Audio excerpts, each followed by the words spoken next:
அன்புள்ள நண்பர்கள் அனைவருக்கும் என் பணிவான வணக்கங்கள்.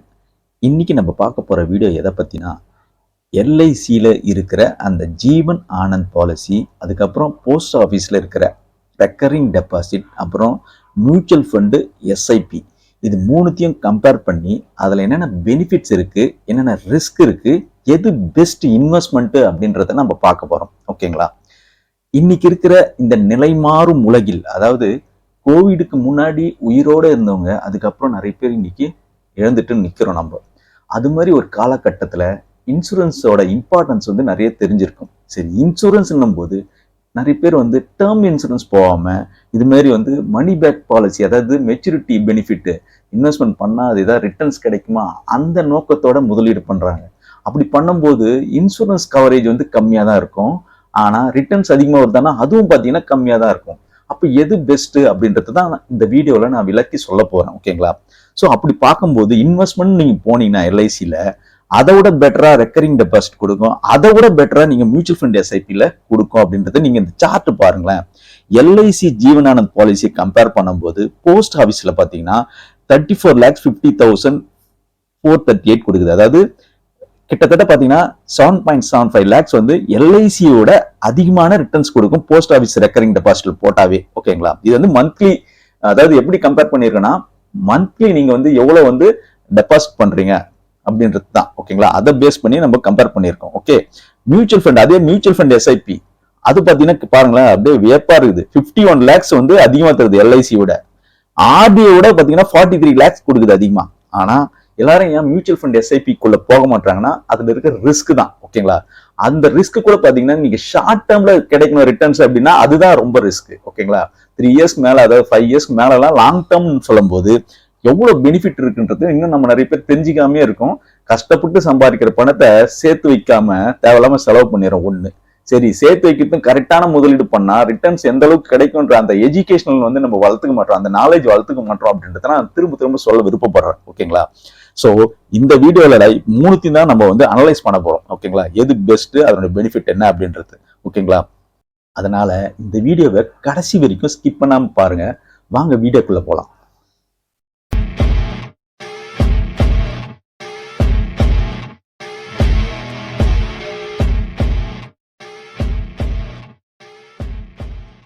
இப்போ இந்த மூணுத்தையும் நம்ம கம்பேர் பண்ணி பார்க்கலாம். அதாவது எல்ஐசி ஜீவன் ஆனந்த் பாலிசி, அதுக்கப்புறம் ரெக்கரிங் டெபாசிட் ஆர்டின்னு நம்ம சொல்லுவோம், அப்புறம் மியூச்சுவல் ஃபண்ட் எஸ்ஐபி, இது மூணுத்தையும் கம்பேர் பண்ணும்போது இப்போ ஒருத்தர் எல்ஐசி ஜீவன் ஆனந்த் பாலிசி 30 வயசுல எடுக்கிறாரு. அவர் கட்ட வேண்டிய பிரீமியம் பேயிங் பீரியட் பாத்தீங்கன்னா 25 வருஷத்துக்கு சூஸ் பண்றாரு. சோ 25 வருஷம் சூஸ் பண்ணானா அவர் பாத்தீங்கன்னா எவ்வளவு பணம் கட்டி இருப்பாரு அப்படின்னு பாத்தீங்கன்னா, அதாவது மந்த்லி பிரீமியம் செலக்ட் பண்றாரு. அதாவது நீங்க குவார்டர்லியும் செலக்ட் பண்ணலாம், ஆஃப் இயர்லியும் செலக்ட் பண்ணலாம், இல்ல இயர்லி கூட செலக்ட் பண்ணலாம்.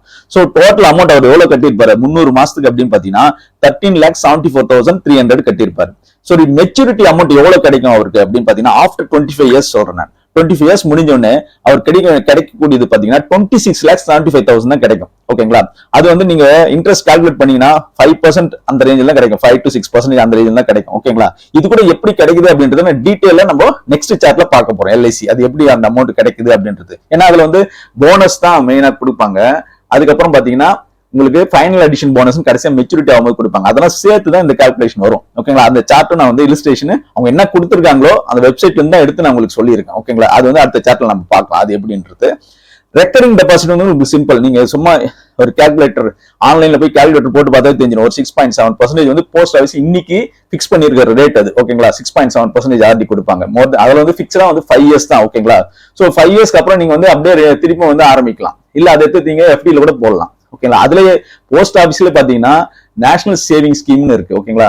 5 years லாக்இன் பீரியட் தான். அதுல நீங்க போட்டு அதுல 7.7% கிடைக்கும். சோ நீங்க அப்படியே ரினியூல் பண்ணே வந்தீங்கன்னாவே உங்களுக்கு பயங்கரமான ஒரு பெனிஃபிட் இருக்கும். இந்த 25% எல்ஐசியோட கம்பேர் பண்ணும்போது 25 வருஷம் கழிச்சு பயங்கரமான ஒரு பெனிஃபிட் கிடைக்கும். நான் இப்போ வெறும் ஜஸ்ட் 6.7% மட்டும் கால்குலேட் பண்ணி ரெக்கரிங் டெபாசிட்க்கு அந்த பெர்சன்டேஜ் இருந்தாவே உங்களுக்கு எவ்வளவு கிடைக்குது பாருங்க ரிட்டர்ன்ஸ். 34,50,438 கிடைக்குது. ஓகேங்களா? சோ இந்த பெர்சன்டேஜ் 6.7%க்கு நீங்க இவ்வளவு லட்சம் இருக்கு. சோ அப்படி கம்பேர் பண்ணும்போது இந்த எல்ஐசி ஜீவன் ஆனதுக்கும் ரெக்கரிங் டெபாசிட் கம்பேர் பண்ணாவே உங்களுக்கு ஆர்டில போட்டீங்கன்னா கிட்டத்தட்ட 7.75 lakhs எல்ஐசியோட அதிகமா கிடைக்குது. ஓகேங்களா? சரி, இது ஒரு கம்பேரிசன். அடுத்த கம்பேரிசன் போடுங்க. நீங்க கொஞ்சம் ரிஸ்க் எடுக்கக்கூடிய, உங்களுக்கு கொஞ்சம் mutual fund share market knowledge தெரிஞ்சிச்சுன்னா கொஞ்சம் நீங்க எஜுகேட் பண்ணாவே இதெல்லாம் தெரிஞ்சுக்கலாம். சோ உங்களுக்கு அந்த ஒரு எக்ஸ்பீரியன்ஸ் கிடைச்சிச்சு, அந்த நாலேஜ் ஓரளவுக்கு கிடைச்சிச்சு அப்படின்ற பட்சத்துல நீங்க வந்து மியூச்சுவல் ஃபண்டை சூஸ் பண்றீங்க. ஃபர்ஸ்ட் சின்ன சின்ன அமௌண்ட்டை சூஸ் பண்ணா கூட போதும். மந்த்லி சும்மா செலவுக்கு 1000 ரூபாய் 500 2000 ரூபாய் அப்படின்றத நீங்க போட்டு வந்தீங்கன்னா அதோட ரிஸ்க் என்னன்னு தெரிஞ்சிடும். ஒரு லாங் டேர்ம்ல உங்களுக்கு பயங்கரமான ஒரு பெனிஃபிட் கிடைக்கும் அப்படின்றது நீங்க புரிஞ்சுப்பீங்க. சரி, இன்னொன்னு எஸ்ஐபி மியூச்சுவல் ஃபண்ட் வந்து நான் வந்து 12% மினிமம் தான். இது வந்து நார்மலாவே 5 இயர்ஸ் நீங்க வந்து சூஸ் பண்ணாவே இன்வெஸ்ட்மெண்ட் 5 இயர்ஸ் கழிச்சு தான் எடுக்கிற மாதிரி சூஸ் பண்ணாவே அது வந்து பாத்தீங்கன்னா மோர் தென் 15% ரிட்டர்ன்ஸ் கண்டிப்பா கொடுக்கும். பாஸ் ஹிஸ்டரி நீங்க வந்து எக்கனாமிக் டைம்ஸ், மணி கண்ட்ரோல் எந்த வெப்சைட்டாவது போங்க, நிறைய எக்ஸ்பர்ட்ஸ்க்கு போங்க, அவங்க கிட்ட கேட்டாவே இது சொல்லுவாங்க. நீங்க வெப்சைட்ல போயிட்டு இந்த எக்கனாமிக் டைம்ஸ்ல போய் மியூச்சுவல் ஃபண்ட் செலக்ட் பண்ணி அதுல போய் பாஸ் ஹிஸ்டரி என்ன நம்ம ஃப்ரெண்ட் இருக்கு பாஸ் ஹிஸ்டரி எடுத்து பாத்தீங்கன்னா மோர் தென் 15, 17%, 20% எல்லாம் கொடுத்துருக்கு. லாஸ்ட் 10 இயர்ஸ் என்ன பெர்ஃபார்ம் பண்ணிருக்கு எந்த ஃபண்ட் அப்படின்றத நீங்க செக் பண்ணி அதுல நீங்க சூஸ் பண்ணலாம். நான் அப்படி செக் பண்ணி பார்க்கும்போது அதுல கிரைசல் ரேட்டிங் கொடுத்துருப்பாங்க, 5 ஸ்டார் ரேட்டிங். அதுல எது அதிகமான டாப் பெர்ஃபார்மிங் ஃபண்ட் நீங்க செக் பண்ணலாம். ஓகேங்களா? இதெல்லாம் பார்த்துட்டீங்கன்னா அதுல உங்களுக்கு தெரியும் கண்டிப்பா 12% மினிமம் தான் நான் எடுத்திருக்கேன். ஓகேங்களா? சோ பாஸ் ஹிஸ்டரி வச்சு நான் எடுத்திருக்கேன் 12%. சோ அது எவ்வளவு ரிட்டர்ன்ஸ் கொடுக்க பாருங்க. 25 இயர்ஸ் நீங்க வந்து இது இன்வெஸ்ட் பண்ணீங்கன்னா உங்களுக்கு வந்து 77,97,809 கிடைக்குது. சோ கிட்டத்தட்ட பாத்தீங்கன்னா எல்ஐசியை விட 51 lakhs வந்து அதிகமா கிடைக்குது இந்த மியூச்சுவல் ஃபண்ட்ல. ஆர்டியோட கம்பேர் பண்ணா கூட பாத்தீங்கன்னா இந்த எல்ஐசி இந்த மியூச்சுவல் ஃபண்ட் எஸ்ஐபில அதுவும் பாத்தீங்கன்னா ஒரு 43 lakhs கிடைக்குது ஆர்டி கம்பேர் பண்ணா கூட. சோ அந்த அளவுக்கு வந்து ஏன்னா அது வெறும் 6.7%, இது எங்க 12%. சோ எப்படி பார்த்தாலுமே இந்த மியூச்சுவல் ஃபண்ட் எஸ்ஐபி வந்து ரொம்ப ரொம்ப பெனிஃபிட். ஓகேங்களா? லாங் டேர்ம்னு சொல்லும் போது, ஷார்ட் டேர்ம்னு சொல்லும் போது உங்களுக்கு வந்து கொஞ்சம் ரிஸ்க் தான். ரிஸ்க்ன்றது 3 இயர்ஸ்க்குள்ள நீங்க எடுக்கணும்னு நினைச்சீங்கன்னா அது கரெக்டா சரிப்பட்டு வராது. சோ மோர் தென் 5 இயர்ஸ் 3 இயர்ஸ் அப்படின்னு சூஸ் பண்ணீங்கன்னா அதுவும் எஸ்ஐபி மந்த்லி போடும்போது நீங்க ஆவரேஜ் ஆயிடும். மார்க்கெட் ஷேர் மார்க்கெட் ஏறி இறங்கும்போது ஆவரேஜ் ஆகி ஒரு லாங் டேர்ம் போகும்போது நல்லாவே பெனிஃபிட் கிடைக்கும் இந்த மியூச்சுவல் ஃபண்ட் எஸ்ஐபி. சோ அந்த நாலேஜ் நீங்க வளர்த்துக்கிட்டே இருக்கணும். இந்த மியூச்சுவல் ஃபண்ட் எஸ்ஐபி எடுத்துக்கிட்டீங்கன்னா நீங்க வந்து எப்போ ஒன்னா க்ளோஸ் பண்ணி பணத்தை எடுத்துக்கலாம். எவ்வளவு எமர்ஜென்சிக்கு அது மொத்தமா க்ளோஸ் பண்ண அவசியம் கிடையாது. எவ்வளவு தேவையோ அந்த அமௌண்ட் மட்டும் நீங்க க்ளோஸ் பண்ணி எடுத்துக்க முடியும். சோ அந்த அளவுக்கு பெனிஃபிட் இருக்கு. ஓகேங்களா? அதே மாதிரி ரெக்கரிங் டெபாசிட் போஸ்ட் ஆஃபீஸ்ல 5 இயர்ஸ் லாக்இன் போயிட்டு சொல்றாங்க. சோ நீங்க வந்து அதுல பேங்க் ஆர்டியில் கூட நீங்க போடலாம். பிரைவேட் பேங்க்ஸ்ல இன்னைக்கு அதே பர்சன்டேஜ் ஈக்குவலா வந்து 6.7 to 7% வரைக்கும் எல்லாம் கொடுக்குறாங்க 5 இயர்ஸ் போது.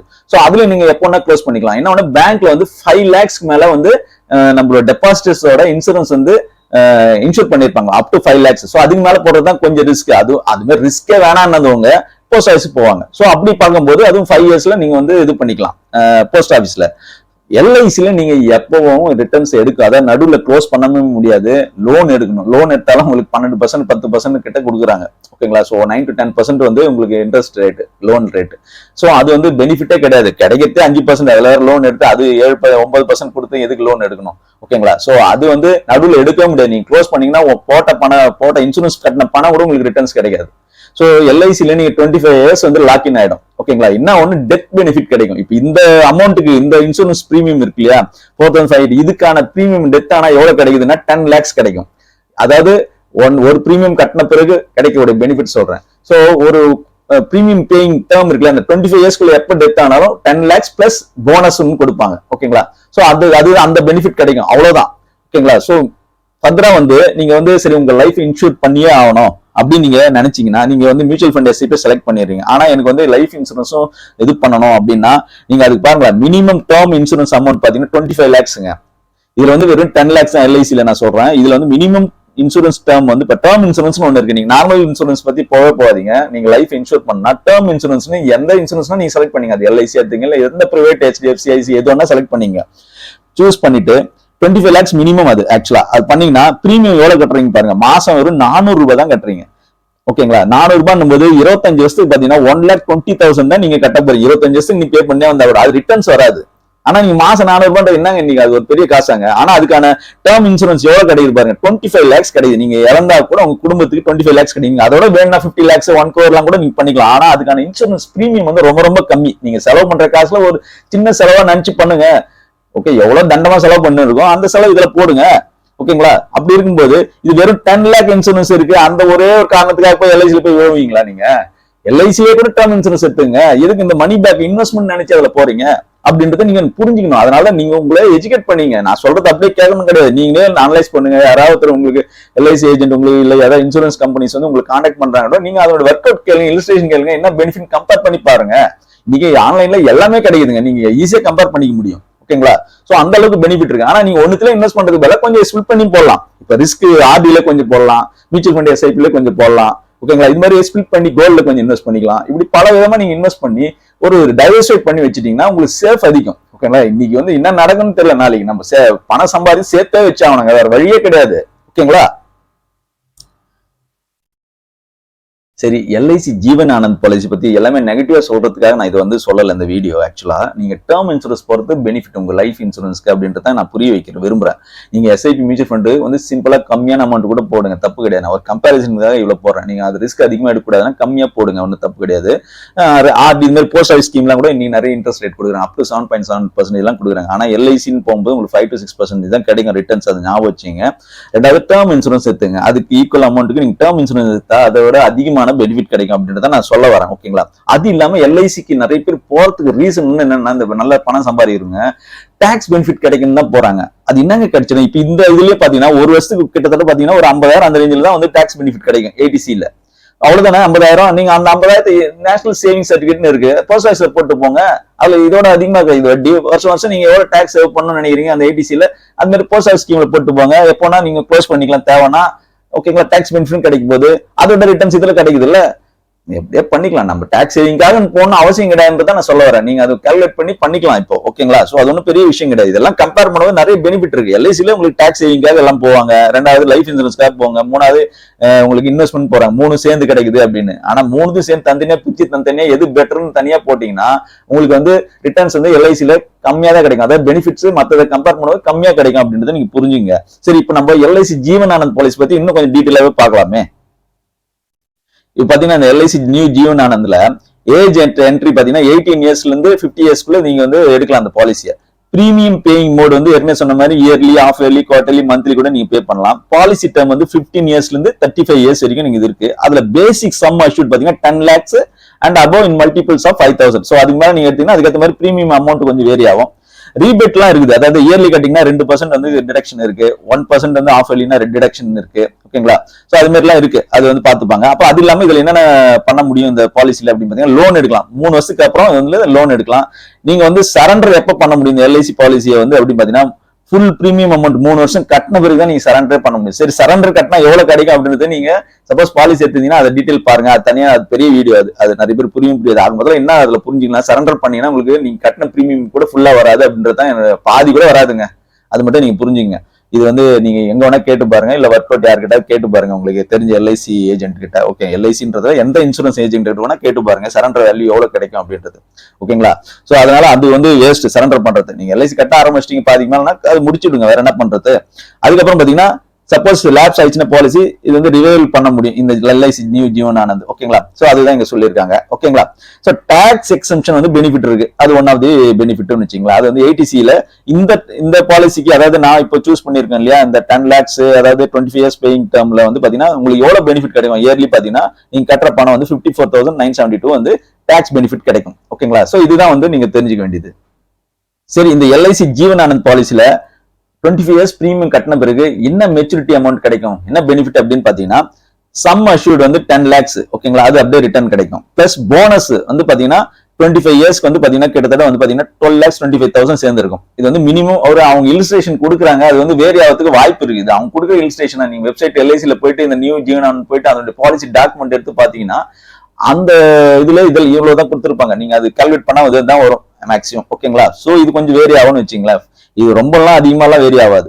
ஃபைனல் அடிஷன் போனஸ் ஒன்று கொடுப்பாங்க, கடைசியா மெச்சூரிட்டி ஆன பிறகுதான் அது கிடைக்கும். நடுவுல வந்து நீங்க வந்து ஏதாவது டெத் ஆச்சுன்னா அந்த ஃபைனல் அடிஷன் போனஸ் கிடைக்காது, ஓகேங்களா? அது வந்து 4,50,000 கிடைக்குது. ஸோ டோட்டல் மெச்சூரிட்டி அப்படின்னு வரும்போது அதை தான் நாங்க சொல்லியிருந்தோம் ஃபர்ஸ்ட் ஸ்லைட்ல, 26,75,000 தான் உங்களுக்கு மெச்சூரிட்டி பெனிஃபிட் ஆஃப்டர் 25 இயர்ஸ் கிடைக்கக்கூடியது. அது இல்லாம இன்னொரு பெனிஃபிட் என்ன அப்படின்னு பாத்தீங்கன்னா, லைஃப் லாங் 100 இயர்ஸ் வச்சுக்கோங்க. ஆனா வந்து நம்ம 8 இயர்ஸ் அவங்க நினைச்சுன்னு இருப்பாங்க. சோ அது மாதிரி அந்த 80 இயர்ஸ் வரைக்கும் வந்து பாத்தீங்கன்னா உங்களுக்கு வந்து 10 lakhs வந்து டெத் ஆனா மெச்சூரிட்டி பெனிஃபிட் நீங்க வாங்கிடுவீங்க. அது இல்லாம ஒரு 10 lakhs வந்து உங்க லைஃப் இன்சூரன்ஸ் இருக்கு. அதாவது அப் டு 8 இயர்ஸ் நீங்க டெத் ஆன விட அடிஷனலா உங்களுக்கு 10 lakhs கிடைக்கும். சோ அந்த அடிஷனலா 10 lakhs ஆட் பண்ணீங்கன்னா உங்களுக்கு 36,75,000 வந்து கிடைக்கும். இதுதான் வந்து அடிஷனல் பெனிஃபிட் எல்ஐசி எடுக்கும்போது, இந்த ஜீவன் ஆனந்த் எடுக்கும்போது, ஓகேங்களா? சோ இந்த சார்ட்டை பார்த்தாவே உங்களுக்கு புரியும், ஓகேங்களா? அடுத்ததா எல்ஐசி நியூ ஜீவன் ஆனந்த் பாலிசில என்ன டெத் பெனிஃபிட் கிடைக்கும் அப்படின்றத நம்ம 3 சினாரியோ மூலமா சொல்லலாம். ஓகேங்களா? ஃபர்ஸ்ட் சினாரியோ, அதாவது பிரீமியம் பேயிங் பீரியட், அதாவது 25 வருஷத்துல நீங்க 25 வருஷம் பிரீமியம் கட்டின்னு இருக்கீங்க. அந்த பீரியட்ல டெத் ஏதாவது ஆச்சுன்னா அவங்க குடும்பத்துக்கு 10 lakhs சம் அஷ்யூர்ட் 10 lakhs இருக்கு இல்லையா, அது கிடைக்கும். பிளஸ் ஏதாவது போனஸ் ஆட் ஆயிருந்ததுன்னா கிடைக்கும். அதாவது ஒரு பிரீமியம் அப்படி கட்டியிருந்தா கூட போதும். ஓகேங்களா? ரெண்டாவது சினாரியோ வந்து பாத்தீங்கன்னா, இப்போ மெச்சூரிட்டி ஆயிடுச்சு, அதாவது 25 வருஷம் நீங்க பிரீமியம் கட்டி முடிச்ச உடனே டெத் ஆச்சுன்னா அப்போ அந்த குடும்பத்துக்கு 26,75,000 வந்து கிடைக்கும். ஓகேங்களா? இது வந்து போனஸ் எல்லாம் சேர்த்து, bonus additional final addition bonus எல்லாம் சேர்த்து கிடைக்கக்கூடியது. ஏன்னா 25 வருஷம் அவர் கட்டி முடிச்சிட பிரீமியம், சோ அந்த பெனிஃபிட் அதுல கிடைக்கும். அடுத்தது சினாரியோ 3ன்னு ஒண்ணு இருக்கு. அது வந்து பாத்தீங்கன்னா, ஏற்கனவே உங்களுக்கு மெச்சூரிட்டி பெனிஃபிட் கிடைச்சாச்சு 26,75,000. ஓகேங்களா? அதுக்கு வாங்கிட்டீங்க. அதுக்கப்புறம் டெத் ஆகுது 8 இயர்ஸ் அந்த ரேஞ்சில் அப்படின்னா அப்போ வந்து உங்களுக்கு 10 lakhs மட்டும் கொடுப்பாங்க. லைஃப் இன்சூரன்ஸ் இருக்கு இல்லையா, அந்த 10 lakhs கவரேஜ் வந்து லைஃப் லாங் பீரியடுக்கு இருக்கு. சோ அதுதான் இதுல பெனிஃபிட். ஓகேங்களா? இந்த கால்குலேஷன்லாம் எப்படி எடுத்துக்கினாங்க அப்படின்னு பாத்தீங்கன்னா, இந்த பிரீமியம் பேயிங் டேர்ம்ல வந்து நார்மல் டெத் கவரேஜ்ன்றது பாத்தீங்கன்னா சம் அஷ்யூர்ட் அண்ட் டெத், அப்புறம் and vested bonus and final addition bonus ஏதாவது இருந்தா கொடுப்பாங்க. இந்த சம் அஷ்யூர்ட் அண்ட் டெத் வந்து பாத்தீங்கன்னா higher of 1.52 times basic sum assured and 10 times of annualized premium. ஓகேங்களா? அது இல்லாம ஆக்சிடென்டல் டெத் அண்ட் டிசேபிலிட்டி பெனிஃபிட்டும் நீங்க வந்து சூஸ் பண்ணிருந்தீங்கன்னா அடிஷனலா சம் அமௌண்ட் பிரீமியம் கட்ட வேண்டியிருக்கும். பிரீமியத்தில் கொஞ்சம் ஆட் பண்ணிடுவாங்க. சோ ஏதாவது ஆக்சிடென்ட் பெனிஃபிட் கிடைக்கிறதுக்காக உங்களுக்கு வந்து அது இல்லாம கிரிட்டிக்கல் இல்னஸ் பெனிஃபிட்னு ஒன்று இருக்கு. சோ இதெல்லாம் நீங்க கேட்டாவே விளக்குவாங்க ஏஜென்ட் கேட்டாவே. ஓகேங்களா? அதெல்லாம் நீங்க தெரிஞ்சுன்னு கூட நீங்க சூஸ் பண்ணிட்டீங்க, எல்ஐசி பாலிசி தான் போட முடிவு பண்ணிட்டீங்கன்னா இதெல்லாம் பாத்துங்க, என்னென்ன பெனிஃபிட் அடிஷனல் இருக்கு, அது எவ்வளவு அமௌண்ட் கட்டினா எவ்வளவு பெனிஃபிட் கிடைக்குது அடிஷனலா அப்படின்றது தெரிஞ்சுக்கின்னு போடுங்க. எல்லாத்தையும் படிச்சு பார்த்துட்டு எதுவுமே நீங்க வந்து சைன் போடுங்க. ஓகேங்களா?